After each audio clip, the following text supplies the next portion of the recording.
Sanibonani wey'ngane zakwethu, ake nginibelele phinde futhi nginamukele kwi-channel ehamba phambili Radio Inkezwe. Mina igama lami ngumfeza ngithuthunga ngakho malo bathi iLasbo namagumede. Ngala kwethu makuthi usemusha kuleli khasi ngizophinde ngicela wenze show to subscribe, ungakhohlwa ukukhomenta nokulike, kanjalo futhi-ke nokushare kukhona okukhulu kunakho konke. Wey'ngane zakwethu ke ucula maskando beya usumahlaya uXolisana umfoka Mbeje usesabale simbiko ukuthi ke usefuna ukuthi amudle ngo-voicemail uma yogada. Kusokhumbuleke wey'ngane zakwethu ke ukuthi kunensizwe encane etrenda ey'nkundleni zokuxhumana ephila laphana nokukhubazeka kwabantu laba abafushane ke kwinsizwa laphana uma yogathi ke lensizwa kusabaleke kakhulu ey'nkundleni zokuxhumana ukuthi idunyiswe yona insizwa uMbeje ke laphana ngokuthi nje kuhlezi kudala jwana ke lapha lezagcina abasisemehlweni abantu nako besiside isikhathi sikhona emculweni, kodwa ke bekungadomeki ke ngenkathi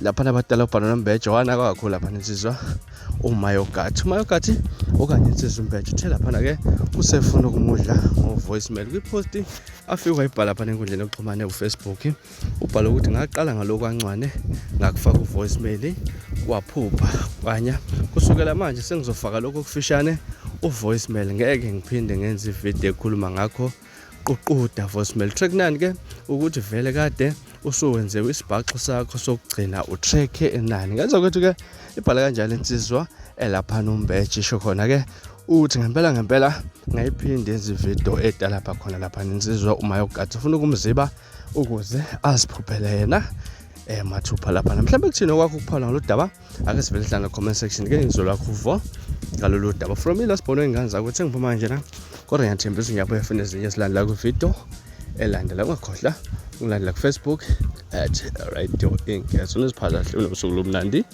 ngithanda kakhulu.